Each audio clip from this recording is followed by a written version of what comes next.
Hello, hello, hello, and welcome to another all new episode of Desperate for Attention. I am your host, Leslie Simon, and I am so happy to see you again. But then again, I'm always happy to see you because you just have one of those faces that inspires joy.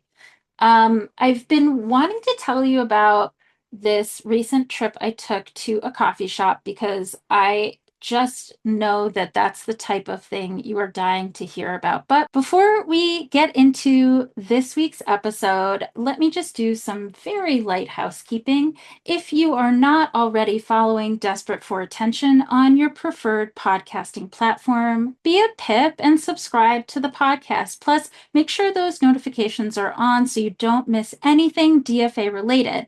And because we're going to be talking about DFA, the record label, later in this episode, I should say that DFA in this instance refers to Desperate for Attention.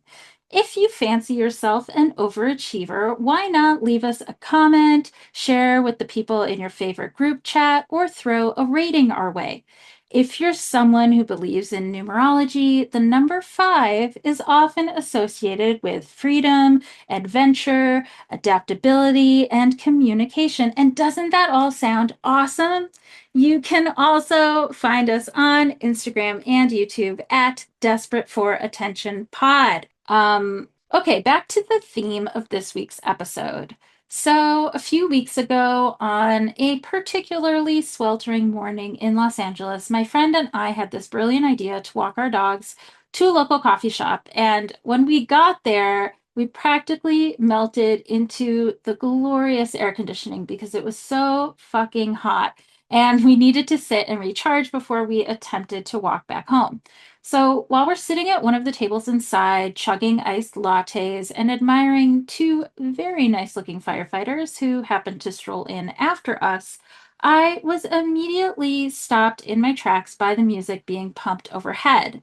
And it took me a minute to recognize the downtrodden synth and ghost-like breathy vocals, but once I did, I actually said out loud, "Aw, yay, Sky Ferreira." My friend had no idea who Sky was, and I tried to explain who she was, what the indie sleaze scene was all about, and what she meant to a very specific moment in time, but it was not connecting, so I moved the conversation back to the hot fireman. However, as Sky continued to serenade us through the speakers, I made sure to go up to the barista before we left and thank them for the welcome blast from the past. And they smiled at me and said, "Yeah, she's so good, right?" Like so many other people who were completely obsessed with songs like, well, Obsession, I always thought that Sky Ferreira should have been a bigger deal. However, almost 15 years later, as a whole new generation of kids worship at the altar of indie sleaze on TikTok and Instagram, maybe nighttime is finally her time. So today, why don't we take a deep dive into the birth of indie sleaze? You know, the scene that gave us harsh flash photography, all those American Apparel bodysuits, and the radical idea that looking beautifully destroyed was so much better than looking perfect. Okay, let's get into it.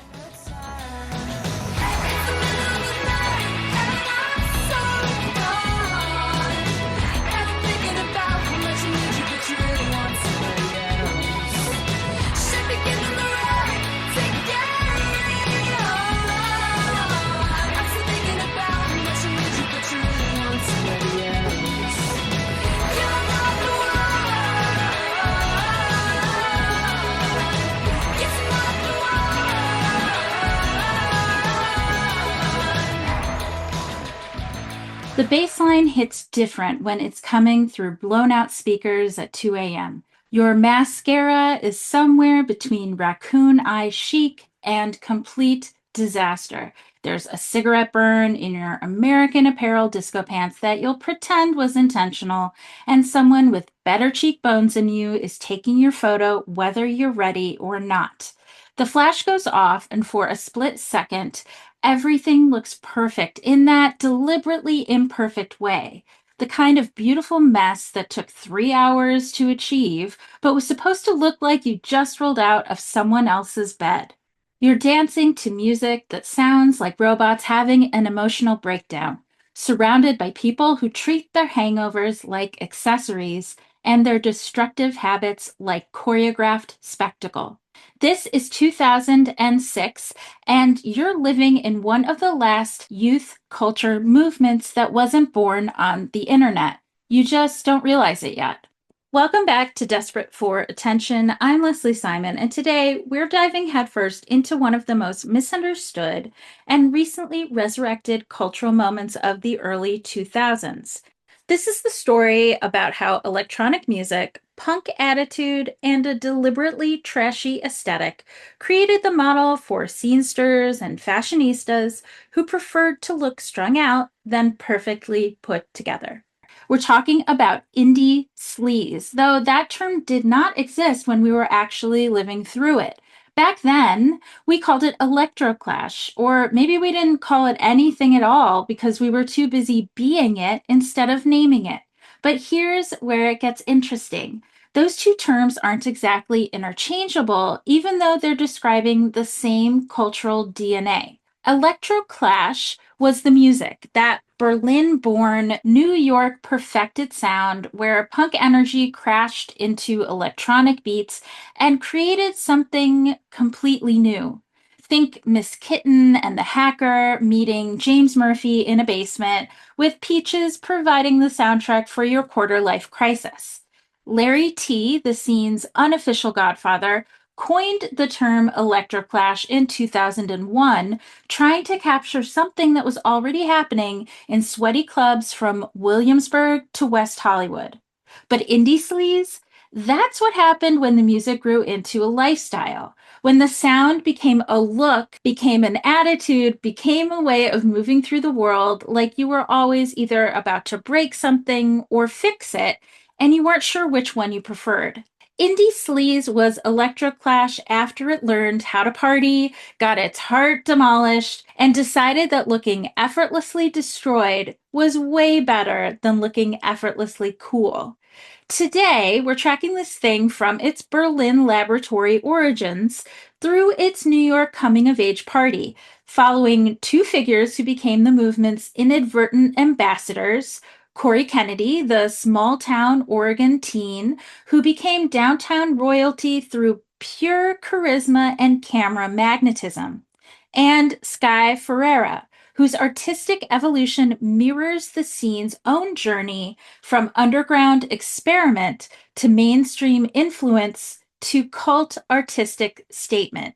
We'll explore how post 9/11 New York City created the perfect conditions for hedonistic escapism. We'll examine how the 2008 financial crisis killed the party and then sent everyone into hiding. We'll also trace the movement's digital resurrection through TikTok algorithms and Gen Z's hunger for pre smartphone authenticity. Finally, we'll grapple with some uncomfortable truths about a scene that celebrated youth in ways that weren't always healthy or safe. This isn't just another conversation about Y2K nostalgia, though Charli XCX's Brat album definitely proves the influence is still spreading. This is actually about understanding how one of the last pre-social media youth movements created the foundation for every carefully curated mess that followed. So now is the perfect time to cue up Uffy's song Pop the Glock, go grab that Von Dutch hat from out of storage, and prepare for some hard truths about early 2000s excess.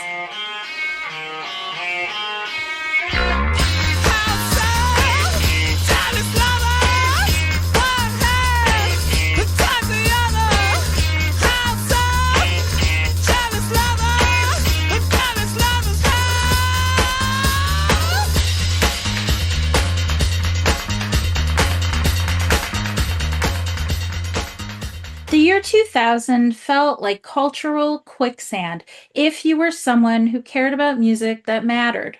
Grunge was dead, nu metal was embarrassing everyone involved, and electronic dance music still felt like something that only happened in warehouses to people on drugs you couldn't pronounce.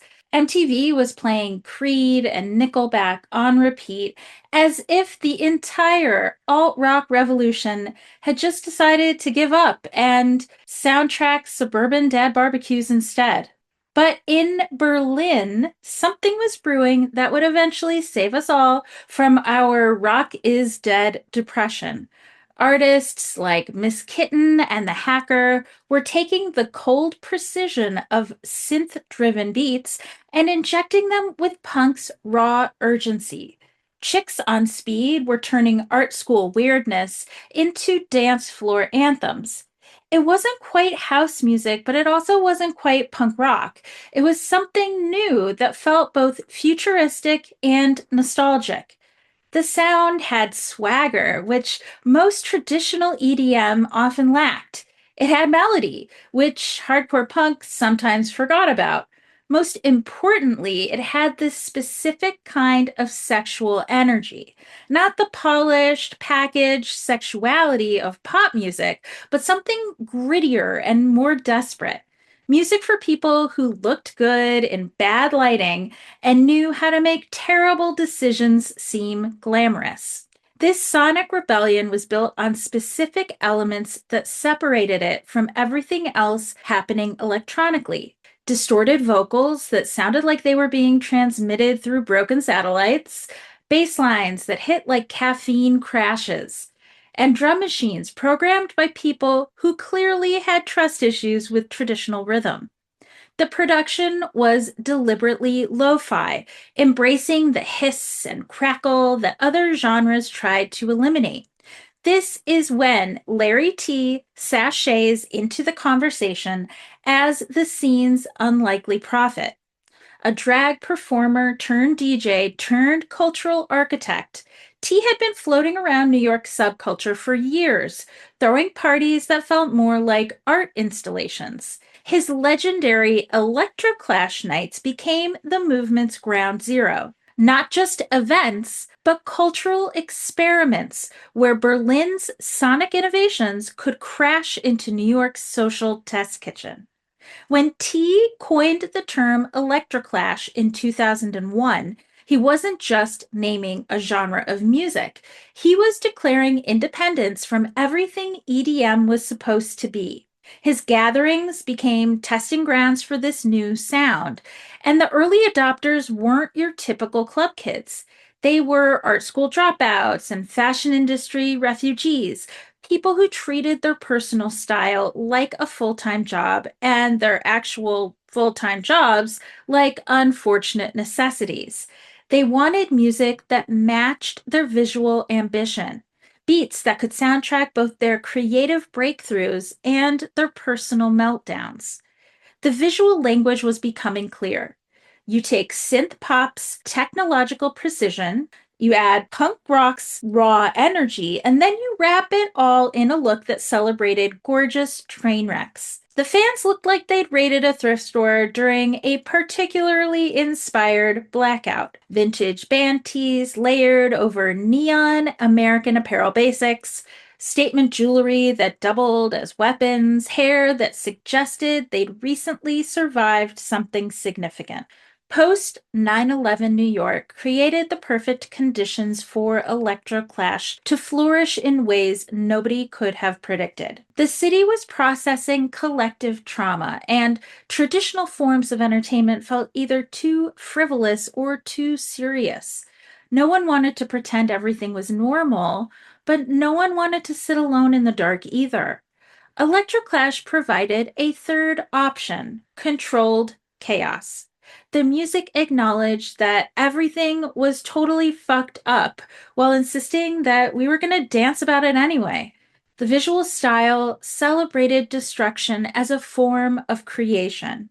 The party scene became a form of group therapy where everyone was gorgeous, everyone was damaged, and everyone was committed to turning their dysfunction into art. Clubs like Lux, Happy Ending, and Plant Bar became the movement's sacred spaces. These weren't super polished venues. They were deliberately grimy, the kind of places where the bathroom mirrors were completely cracked and the sound system was held together with duct tape, spit, a couple bobby pins, and a prayer. You came to these places to look worse than when you arrived, and that was the entire point. The fashion DNA was crystallizing too. Cheap American apparel, cotton basics as the foundation, but elevated with statement accessories that cost more than your rent. Neon colors that photographed well under harsh flash, metallic fabrics that caught light in interesting ways, geometric patterns that looked good in motion. The goal was to look like you'd been styled for a high-end fashion magazine editorial and then stumbled into a pickup boxing match. This cultural alchemy needed documentation, and that's where a new breed of party photographers emerged to capture something completely different from traditional New York nightlife imagery. While established photographers like Bill Cunningham focused on uptown elegance, and Patrick McMullen captured society parties with respectful distance, the electric clash scene demanded something more raw and more immediate.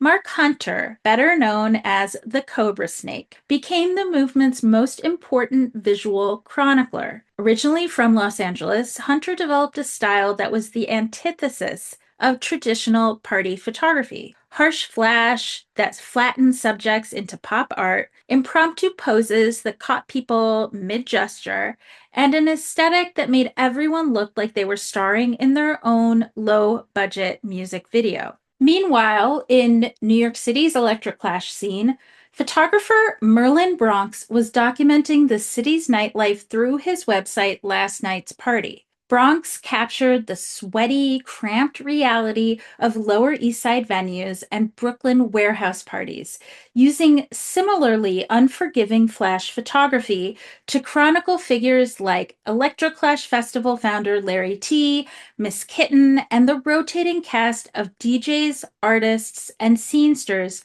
who defined New York's electronic underground. These photographers weren't trying to make people look polished or aspirational. They were creating documentation that matched the music's lo-fi approach. The harsh flash revealed every smudge of eyeliner, every wrinkle in those synthetic fabrics, every imperfection that traditional party photography would have hidden and fixed in post. The images looked like evidence from a crime scene where the only offense was having illegal amounts of fun. Into this ecosystem arrived Corey Kennedy in 2005, a 15-year-old from Boring, Oregon. No, seriously, that is the name of the town, Boring, Oregon, who'd convinced her mother to let her spend the summer in New York City. Corey wasn't fleeing suburban trauma or chasing artistic dreams. She was just a teen with natural style instincts and the kind of magnetic presence that made photographers forget about everyone else in the room. What made Corey different from the fashion industry refugees and art school casualties already populating the scene was her complete lack of calculation. She represented something the downtown crowd craved but couldn't manufacture. Genuine small town restlessness that hadn't been processed through any kind of cultural algorithm.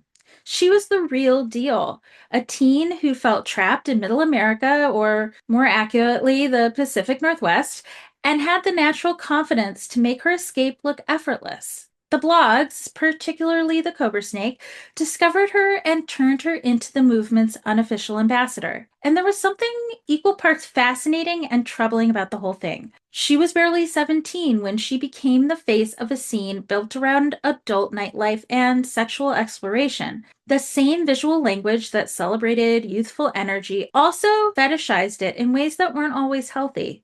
The barely legal vibe wasn't accidental, it was central to the appeal, creating an undercurrent of danger that made the whole thing feel more transgressive. The party photographers who made Corey famous were documenting something important and exciting.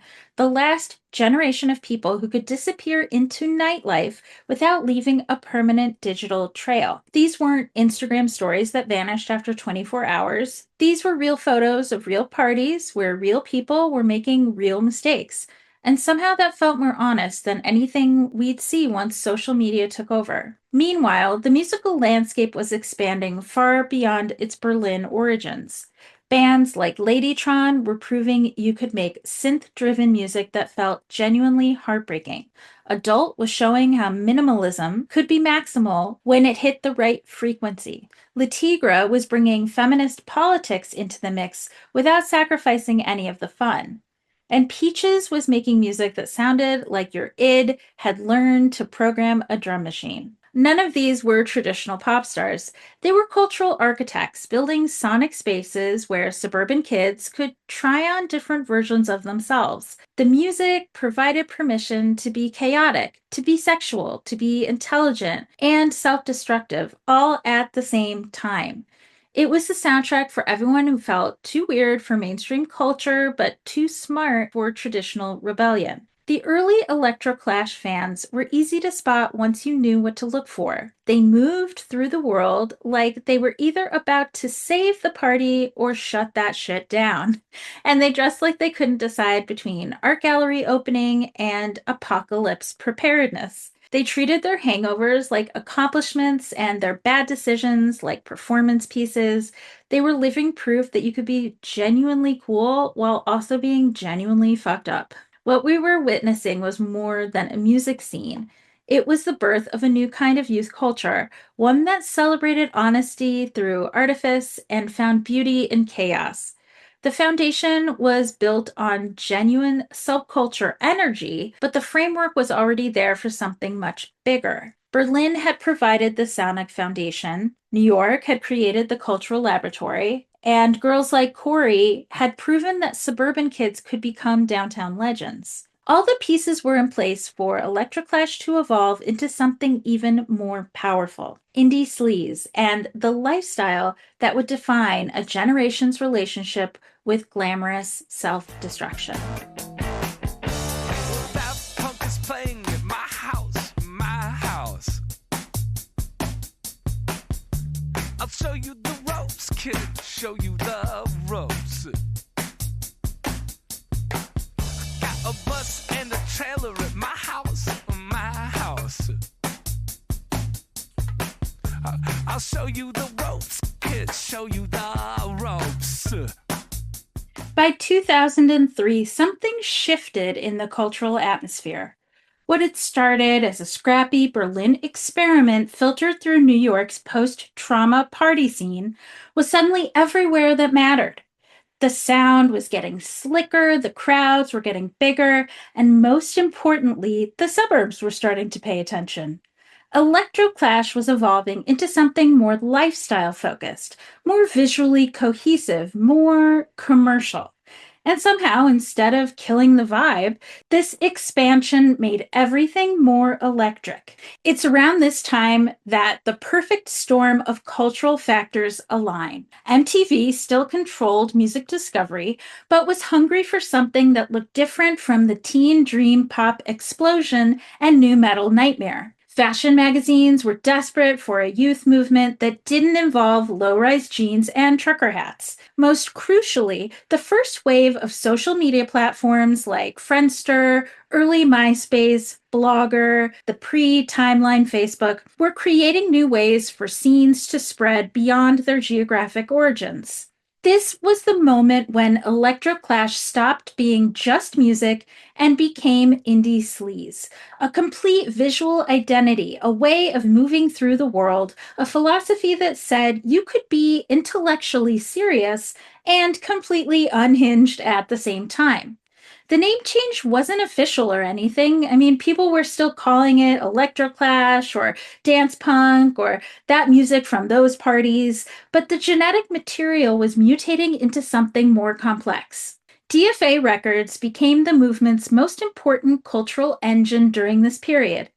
James Murphy's band, LCD Soundsystem, proved you could make electronic music that felt genuinely autobiographical, songs about getting older and staying out too late that resonated with people who were doing exactly that. The Rapture showed how punk energy could coexist with four on the floor beats.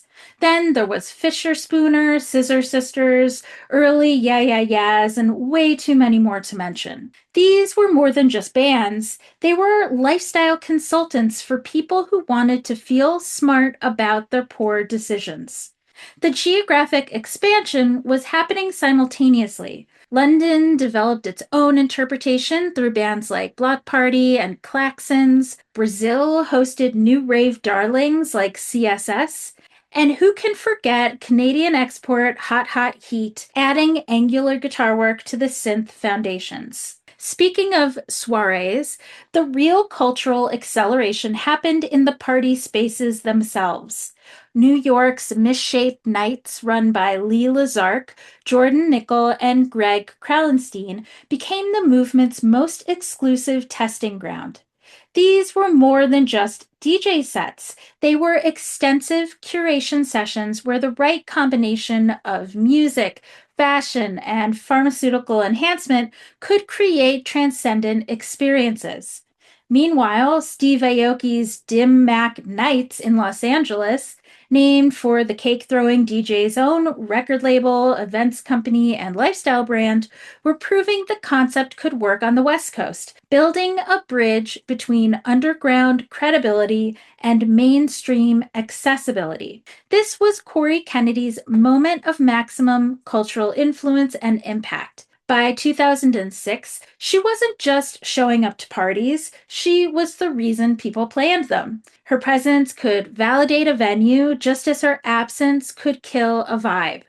The photography blogs that had discovered her were now dependent on her, creating a feedback loop where her image became inseparable from the scene's visual identity.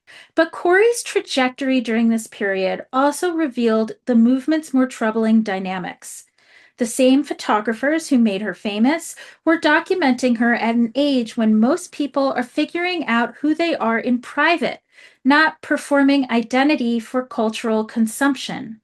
Her relationship with the Cobra Snake's Mark Hunter, she was 15 when they met, he was 20, epitomized the scene's problematic power dynamics where youth wasn't just celebrated, it was fetishized. She was doing magazine shoots, modeling for brands, becoming the face of a scene that celebrated excess in ways that weren't always sustainable for someone still in their teens. The fashion evolution during this peak period created the visual vocabulary we still associate with indie sleaze today. Anything American apparel became the foundation, but the real statements came through metallic accessories, geometric jewelry, and hair that defied both gravity and good sense. Brands like Opening Ceremony and Kenzo started incorporating the aesthetic into luxury fashion houses, while vintage stores became treasure hunting grounds for the perfect band tee or sequined mini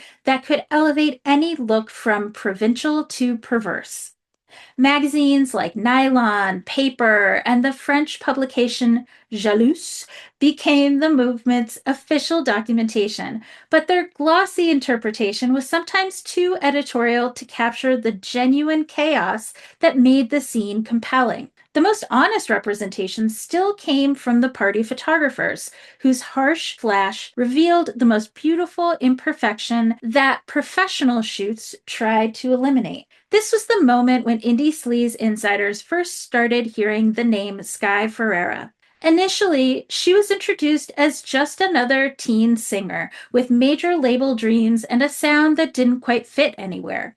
Sadly, her early pop attempts fell flat, but something about her prominent cheekbones and permanently mussed hair allowed her to fit perfectly into the indie sleaze ecosystem. Maybe it was the way she could look simultaneously innocent and knowing, or how her voice carried the kind of world weariness that shouldn't have been possible at 17 years old. Sky represented the scene's musical maturation in ways that complemented rather than competed with Corey Kennedy's visual dominance. While Corey embodied indie sleaze's photogenic peak, Sky was developing the soundtrack for its emotional complexity. Her early singles like One and 17 captured something essential about being young and sophisticated and completely lost, backed by production that borrowed from Electroclash while pushing towards something more melodically complex.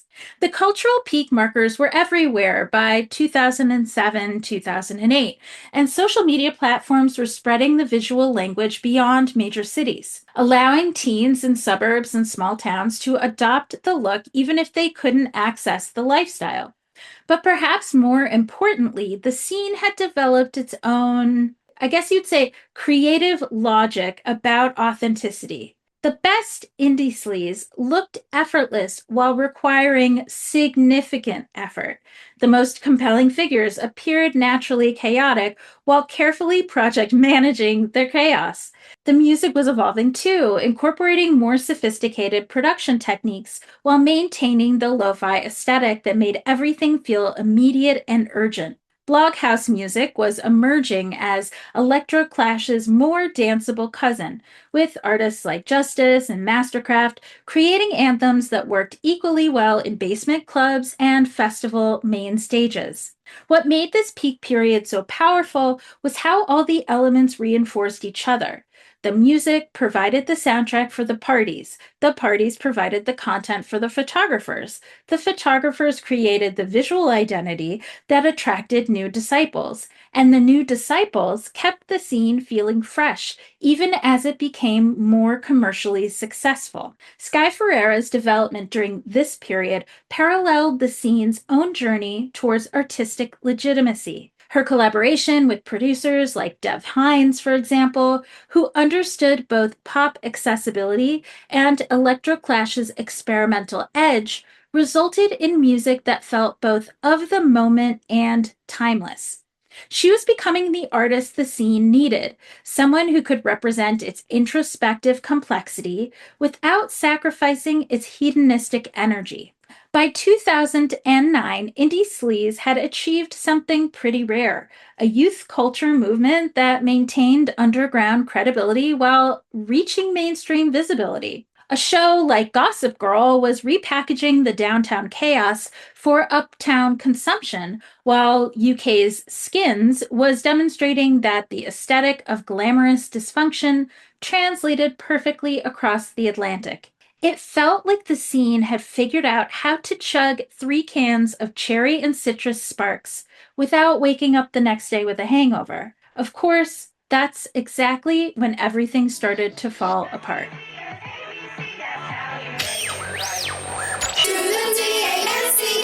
One, two, three, four, five. Stick to the BEAT, get ready to ignite. You were such a BYT, catching all the lights. Just easy as ABC, that's how we make it right. Stick to the BEAT, just easy as ABC. Nothing kills a hedonistic youth movement quite like economic collapse, and the 2008 financial crisis hit indie sleaze like a sobering slap across its perfectly contoured face. Suddenly, spending your rent money on American Apparel metallic leggings felt less like artistic expression and more like the kind of financial irresponsibility that had just tanked the global economy. The same excess that had felt revolutionary in 2006 looked embarrassingly tone deaf when people were losing their homes and their jobs and their retirement. And, well, you get the idea. The shift happened with zero pity or compassion. By 2009, the magazines that had celebrated the scene were pivoting to recession chic and praising the virtues of restraint. Fashion editors who championed iridescent chaos were suddenly discovering the profound beauty of beige minimalism. The party photographers found their services less in demand as budgets were slashed and people stopped wanting evidence of their expensive mistakes. But the real death blow came from within the music itself. As indie sleaze had gotten more successful, it had attracted the kind of major label attention that always signals the beginning of the end. Suddenly, every A&R executive was looking for the next LCD sound system, which meant a flood of manufactured bands who understood the surface elements but missed the emotional core that had made the original movement compelling. The blog house explosion that had seemed so exciting in 2007 started feeling repetitive by 2009. Justice's DANCE had been perfect because it arrived at exactly the right moment. But the dozen sound-alikes that followed, think Crookers, the Twelves, or any number of remix-heavy acts churning out Bloghouse bangers, felt like cheap algorithmic attempts to recreate lightning in a bottle. The spontaneity that had made electroclash parties feel dangerous was being replaced by calculated attempts to manufacture the same energy. All in all, the musical landscape was shifting towards sounds that felt more serious, more socially conscious, more economically aware. Arcade Fire's The Suburbs won the Grammy in 2011, signaling that rock music was ready to grapple with the actual problems rather than celebrate beautiful dysfunction. The folk revival, led by artists like Bon Iver, offered introspection instead of escapism. Even electronic music was evolving. Dubstep was emerging as its own kind of chaos, but one that felt more aggressive than glamorous. For Corey Kennedy, the cultural shift felt particularly brutal. The same youth and spontaneity that made her magnetic in 2005 started looking different when viewed through the lens of economic anxiety and social media's increasing sophistication. The party blog network that had created her fame was being replaced by more professional platforms that demanded different kinds of content creation skills. By 2010, Corey's visibility had diminished significantly. The photographers who made her famous were moving on to other subjects. The brands were shifting their focus to more mature ambassadors, and the parties themselves were becoming less frequent and less well documented. She'd become a victim of the scene's own evolution. The same mechanism that had elevated her was now moving beyond her. Her personal struggles during this period reflected the movement's broader unsustainability. The lifestyle that had looked so appealing in glossy photographs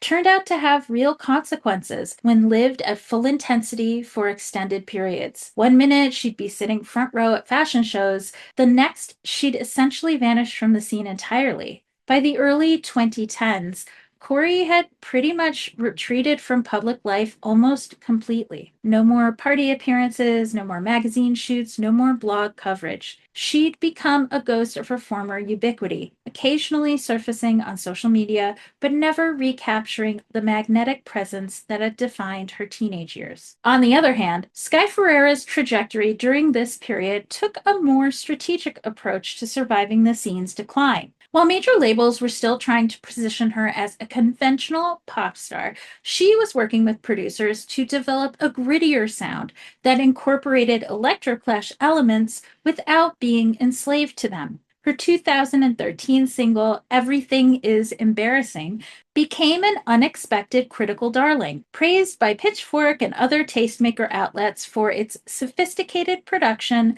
and emotional complexity. But commercial success remained elusive. The song barely scraped the lower reaches of alternative radio charts, and her label seemed unsure how to market an artist who refused to fit into easy categories. But that wasn't all, because Sky's personal life was also about to be hit with some major complications. Her relationship with Zachary Cole Smith from the band Div introduced her to a different kind of scene chaos, one centered around harder drugs and more serious personal consequences. Their highly publicized arrests for drug possession in 2013 represented a darker evolution of the same rebellious energy that had made indie sleaze appealing, but without the glamorous photography to make it look intentional. The fashion industry's relationship with the movement also shifted dramatically during this period. The same magazines that had once celebrated the scene's visual excess were now promoting normcore and minimalism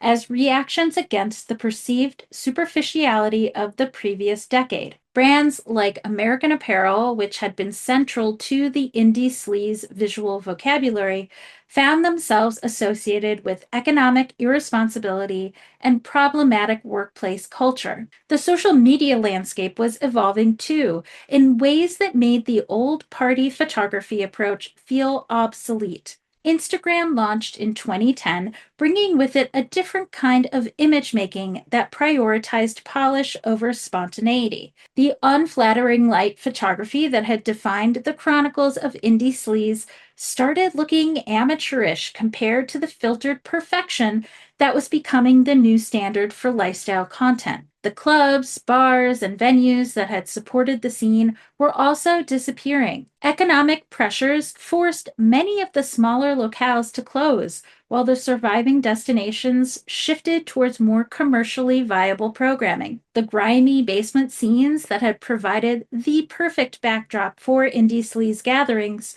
were being replaced by more upscale establishments that charged higher cover fees and attracted more put together crowds. But what remained of the scene became increasingly insular, catering to a shrinking audience of true believers who continued organizing smaller get togethers that felt more nostalgic than revolutionary. The spontaneous energy that had made the original parties feel dangerous was being replaced by self conscious attempts to recreate past magic, which we know never works as well as anyone hopes. The broader youth movement that had embraced indie sleaze was also maturing in ways that made the aesthetic feel increasingly juvenile. The same people who'd look amazing in metallic miniskirts and statement jewelry at 19 found themselves needing different kinds of self expression at 25. The scene had always been about celebrating youth, but it hadn't developed mechanisms for aging gracefully. By 2012, what had once felt like the future of youth expression looked like a historical curiosity. The harsh economic realities of post recession life made the scene's celebration of expensive dysfunction feel not just irrelevant, but actively offensive. The same excess that had felt rebellious during the Bush years felt completely tone deaf during the Obama recovery. The movement hadn't just ended, it had become actively uncool, the kind of thing people pretended they'd never been into in the first place. Former followers deleted their MySpace profiles, buried their American Apparel plunging v-neck mini dress in the back of their closets, and developed a sudden amnesia about ever having cared about party photography. Indie sleaze became a punchline, shorthand for early 2000s excess and terrible decisions. Sky Ferreira's persistence would prove prophetic when she finally released Nighttime My Time in 2013, an album that captured almost everything indie sleaze had been reaching for: sophisticated production, emotional honesty, and visual concepts that celebrated messiness without romanticizing self destruction.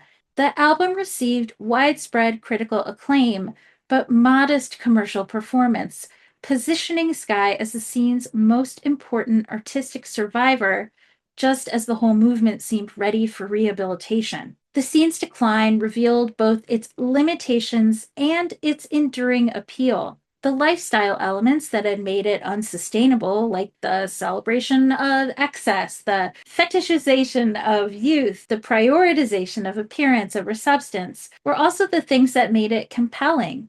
The challenge would be finding ways to preserve what had been genuinely valuable while discarding what had been genuinely problematic. Sucking on my titties like you wanted me, calling me all the time, that Bondi. Check out my Chrissy behind, it's fine all over the time. What else is in the teachers of peaches? Like sex on the beaches. What? Huh? Right. What? Huh? What? Right. Nobody could have predicted that a global pandemic would resurrect indie sleaze, but that's exactly what happened when TikTok's algorithm started serving up Fuck the Pain Away by Peaches two teenagers who'd never heard of electroclash. It's a story we've heard so many times before, but suddenly kids trapped at home with unlimited internet access and a desperate hunger for anything that felt different from their current reality were discovering a whole subculture that had been buried under a decade of lame and embarrassment. The revival started with fashion, as these things often do.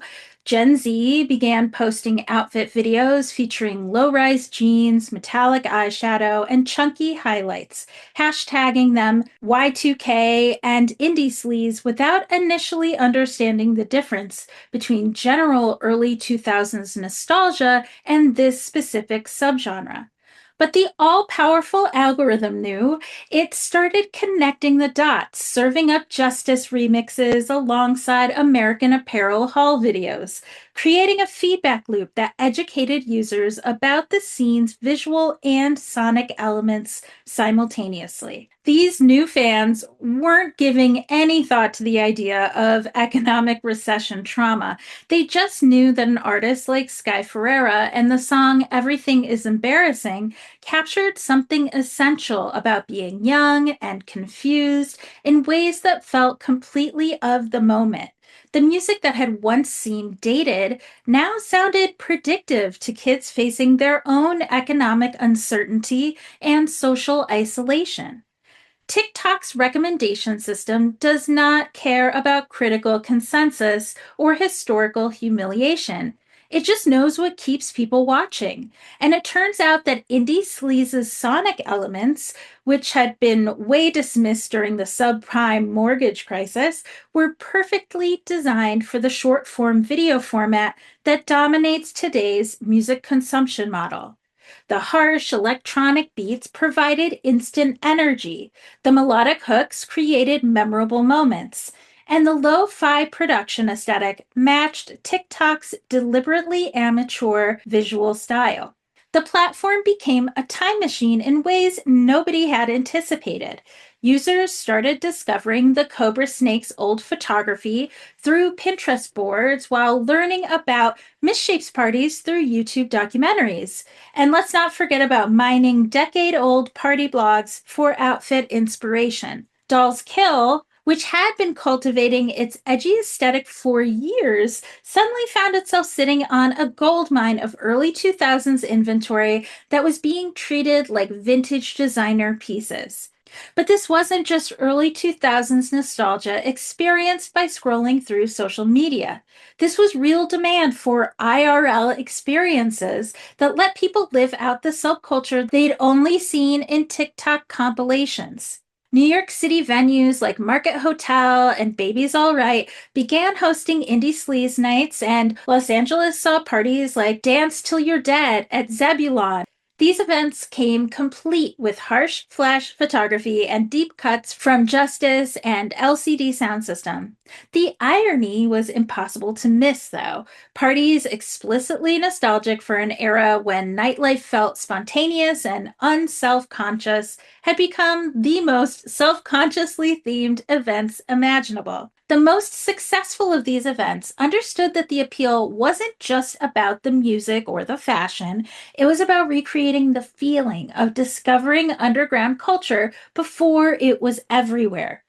Promoters like Detroit's Sleaze Freak parties or London's Trash Nights created environments that felt genuinely transgressive, not just Instagram friendly. They brought back the signature photography, the deliberately grimy venues, and most importantly, the sense that you were participating in something slightly dangerous more than just double clicking on it.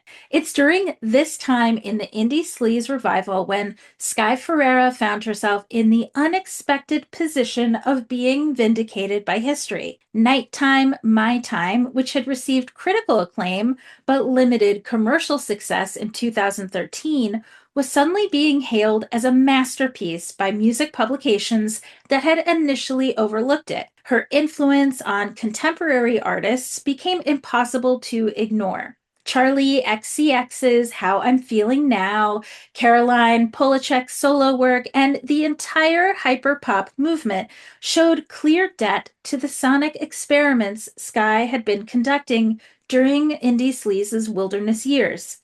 The algorithmic resurrection also revealed how much the original scene had influenced artists who'd never explicitly acknowledged the connection. Dua Lipa's Future Nostalgia borrowed liberally from electroclash production techniques. The 1975's evolution towards dance punk showed clear Justice influence. Even mainstream pop was incorporating the harsh electronic elements that had once seemed too abrasive for radio. But the resurgence wasn't without its complications. The same red flags that had made the original scene problematic were being recreated by people who didn't understand the historical context. TikTok users were romanticizing party culture without understanding the personal costs that scene icons like Corey Kennedy had paid for living it. The platform's age demographics also created new concerns. When 15-year-olds started recreating looks that had originally been worn by 20-something party kids, it highlighted how the scene's relationship with youth had always been uncomfortable. The barely legal aesthetic that had seemed edgy in 2005 looked significantly more problematic when being acted out by actual minors online. What had changed wasn't the audience, it was our ability to look away. The Me Too movement and broader conversations about consent had made it impossible to ignore what had always been lurking beneath indie sleaze's party girl veneer. The same outfits that had once signaled rebellious nightlife sophistication now read as deeply inappropriate, and there was no going back to a time where we could pretend we didn't see the problem. But not everyone from the original scene was experiencing this revival the same way. While other figures were being rediscovered and celebrated, Corey Kennedy's absence from the revival became increasingly notable. She remained largely invisible, occasionally surfacing on social media, but never engaging with the renewed interest in her legacy. Her silence felt protective rather than dismissive, someone who'd learned the hard way about the costs of public consumption. The fashion industry's relationship with the revival showed how much had changed since the original era. Brands like Sandy Lee Young and Praying were creating updated versions of the indie sleaze aesthetic that incorporated contemporary awareness of sustainability and labor practices. At the same time, social media's role in the revival also highlighted the fundamental difference between experiencing indie sleaze and consuming it. The original scene had been about physical spaces where you could celebrate a life of grime without the threat of permanent documentation. On the flip side, the revival was happening primarily online, where everything was recorded, shared, and potentially monetized. Instagram and TikTok had created a different kind of party photography, one where the subjects had control over their image and could delete anything that didn't meet their standards. This eliminated the spontaneous magic that had made the Cobra Snake and last night's party's work compelling, but it also protected participants from the kind of exploitation that had characterized the original scene. The indie sleaze revival was full of these complicated trade-offs, and music was no exception. The musical revival was happening on multiple levels simultaneously. Established artists like Dua Lipa were incorporating harsh electronic textures into pop anthems, while PC Music collective members like A.G. Cook and GFOTY were creating faithful recreations of the original electroclash sound. Newcomers like Slater, Aisha Erotica, and Cupcake channeled the abrasive energy that made The Raptures, House of Jealous Lovers, and Le Tigre's Decepticon feel so urgent in the first place. Meanwhile, Caroline Polachek was weaving electroclash influences into sophisticated pop on tracks like Bunny is a Rider, while The Dare's Girls became an underground anthem that sounded like it could have been a lost Uffie B-side. Charli XCX's Brat became the ultimate indie sleaze declaration of opulent destruction. The album's harsh textures, club-ready production, and unapologetically messy aesthetic channeled everything that made electroclash compelling in the first place. The 360 music video, with its grainy digital cameras and chaotic party scenes, looks like it could have been shot by Marvin Scott Jarrett for the cover of Nylon magazine. Her 2025 Grammy performance of Von Dutch and Guess brought the full indie sleaze experience to music's biggest night, complete with the kind of reckless party energy that defined the original scene.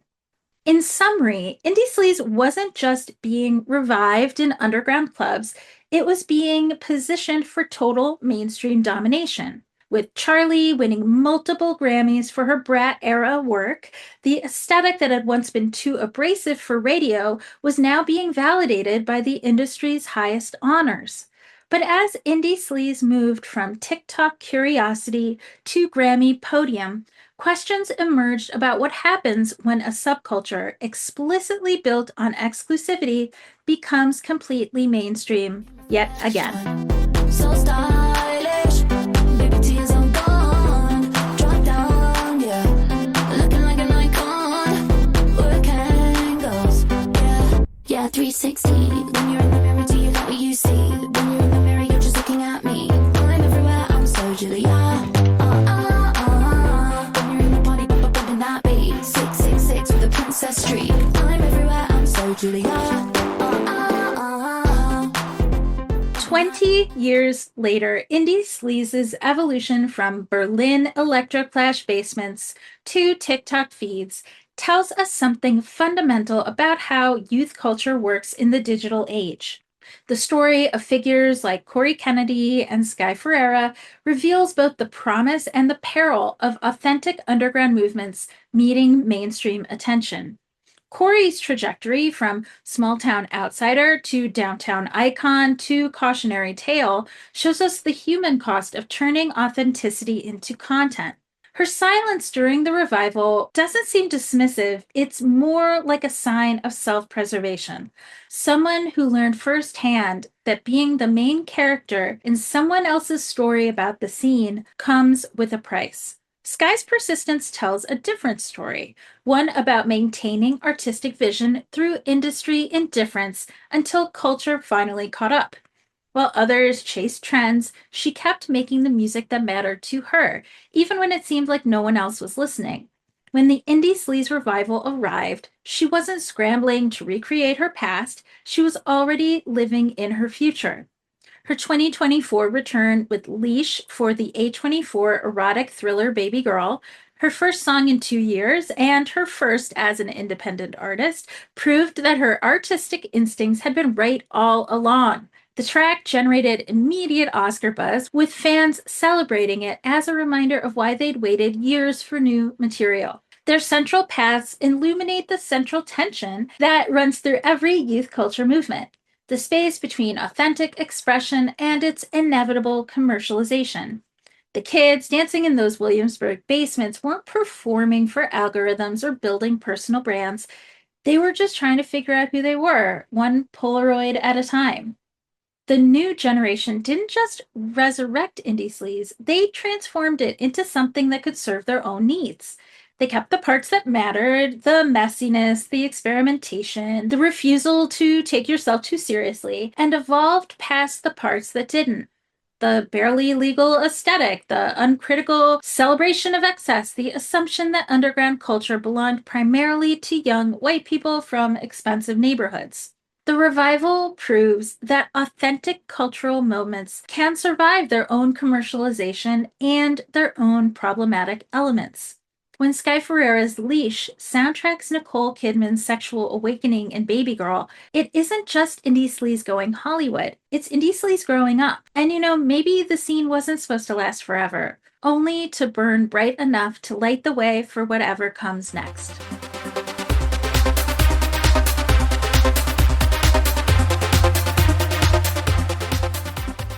That's a wrap on another all-new episode of Desperate for Attention. I'm still Leslie Simon, and I'm so hugely grateful you chose to spend your precious time with me again this week. If it's not too forward, I would love to get on your calendar again next week, same time, same place, different dance party. If you aren't already following Desperate for Attention on your favorite podcasting platform, I'd offer you my undying love if you pressed any and all buttons that say things like subscribe and follow. Don't forget to leave a comment and make sure your notifications are turned on so you don't miss any podcast updates or new episodes. If you're someone who can't stop scrolling on Instagram and YouTube, I would do almost anything for a chance to be a part of your feed. So follow us at Desperate for Attention Pod. We'll fit in perfectly between the videos of vintage makeup tutorials and fans going absolutely gaga over Jinx Monsoon's first week as Mary Lincoln in the Broadway play Oh, Mary. Finally, if you like what you heard on this or any previous episode of Desperate for Attention, do unto others as Taking Back Sunday has done unto you, and tell all your friends. I'd also be fine with you telling the sort of too friendly receptionist at your dermatologist's office, or that friend of a friend who calls you by the wrong name, but it's been way too long without you correcting them. So I guess you also go by Lindsay now. And other generally decent people who hold their shopping cart for you to use at Target. Until next time, this is Desperate for Attention. I am Leslie Simon, and I'll smell you later.